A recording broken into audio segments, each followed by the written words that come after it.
de licence par Monsieur l'ingénieur est décrite dans le Code de la santé publique. À cet égard, l'ARS ne rend qu'un avis consultatif. Ainsi, et même si celui-ci était défavorable, la pharmacie étant une activité commerciale et libérale, le titulaire peut la fermer définitivement. Donc, je me demande à quoi il sert. Parce que, vous allez voir. Par ailleurs, les ventes d'officines ne nous sont connues qu'après leur effectivité, car le caractère commercial de ces activités induit que certaines informations peuvent être protégées par le droit des affaires. Bête. Cette vente a été compromise par un contentieux qui relève donc du droit privé. Donc là, c'est ce que je vous disais, c'est la réalité, parce que les personnes qui devaient acheter ont été, les personnes qui ont acheté ont été au courant de l'achat par l'intermédiaire, je pense, de l'ordre des pharmaciens, les ARS et compagnie. C'est tout un réseau qui fonctionne. Et c'est là qu'ils ont pris contact pour dissuader d'acheter. Et l'ARS le dit, pas de souci. Comme vous le savez, la situation économique des pharmacies est fragile pour des raisons diverses, ce qui compromet d'autant plus notre capacité à agir sur des opérations d'ordre lucratif.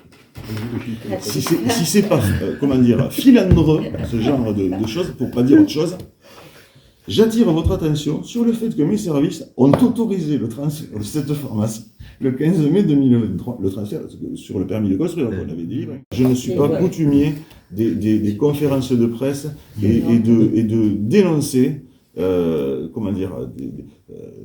ne suis pas tombé du nid hier, on n'est pas des perdreaux de l'année, mais je tenais vraiment à ce que les populations qui seront touchées par cette fermeture savent qu'on s'est battu comme des chiens là-dessus, mais qu'on n'a retrouvé aucun appui. Donc l'idée, c'est quand même de, je ne veux pas être trop je veux rester mesuré, mais je voudrais quand même dénoncer, dénoncer l'impuissance de l'État et de ses outils à faire ce qu'ils disent qu'ils font.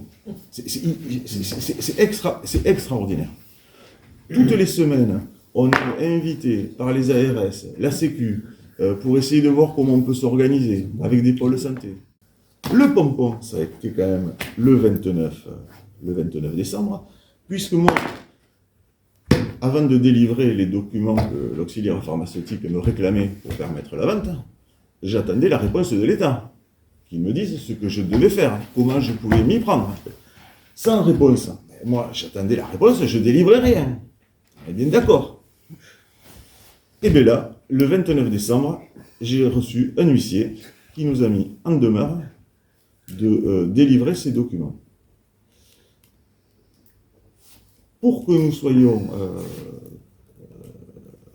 dans cette obligation et qu'on se sente vraiment dans cette obligation, ils m'ont même joint, pour que je ne puisse pas dire que je manquais d'informations, le compromis de vente.